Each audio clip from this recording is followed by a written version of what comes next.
that you used? Well, one of them is the discussion is always about the topic. It isn't about who's right. So for me, the example would be in a healthy brain trust meeting, because you've got people working on a film. So what are the dynamics when you come together as a group in order to discuss something, and you're discussing something that has problems? Just the nature of all these films is it may be a great idea underneath it, but it's not gelling or it's not working right. The creative team presenting it know that it doesn't work, but it also means they're vulnerable. They feel vulnerable, and they're presenting it to their colleagues and people who are very successful. So if you're aware of that, then you can actually give them space in order to listen, because that's what we really want, is for them to listen. But there are other dynamics that are going on. There are people in the room who may be new to the room, and they may want to demonstrate that they're capable of contributing. So if they put out an idea and it doesn't work, then they may feel like they've embarrassed themselves or they haven't shown themselves worthy. They're not thinking about their relationship to it rather than about the problem. So that's a psychological thing that happens in the group. I throw out an idea, is it accepted or rejected? That becomes a personal thing.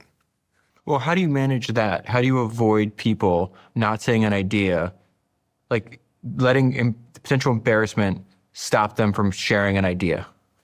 Well, the original group started off as a small group who were already all that way.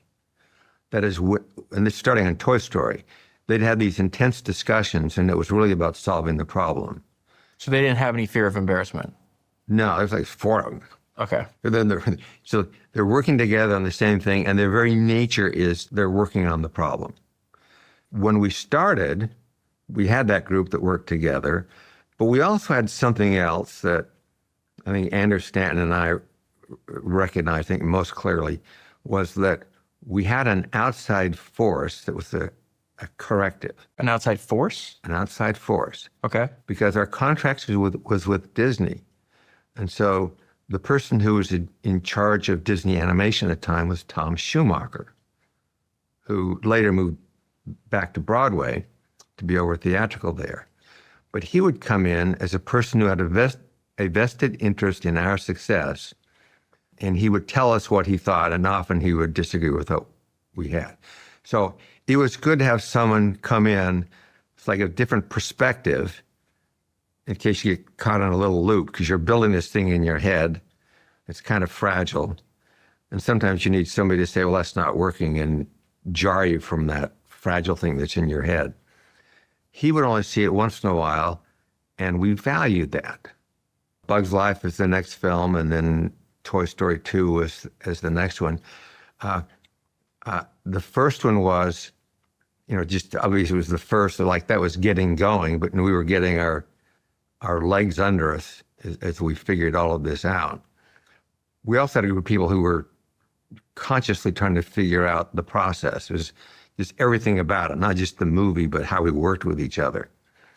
But as we were getting better at this and starting to rise, and by this time we're a public company, distributing through Disney, Disney is starting to go downhill.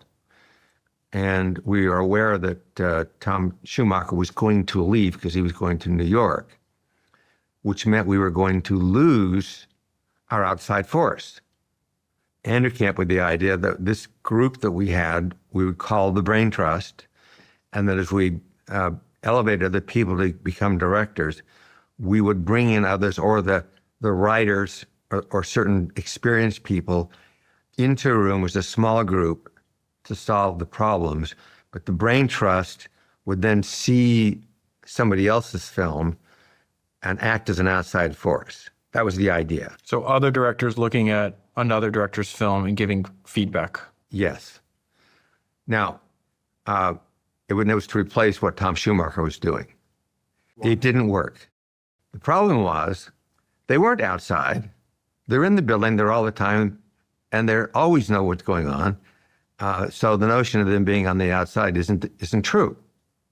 However, what we discovered was they had this immense capability of giving ideas to each other and helping each other, which wasn't the same thing. And it's a subtle difference to have this outside force. Instead, it was this problem-solving group. So the brain trust was a way of running a certain kind of meeting for every screening of a film, or occasionally at an offsite. It wasn't that we ran every meeting, because they have different dynamics. It was a particular thing that took place after a screening, and everybody learned how this worked. We had to get another outside force, and the outside force was Steve Jobs.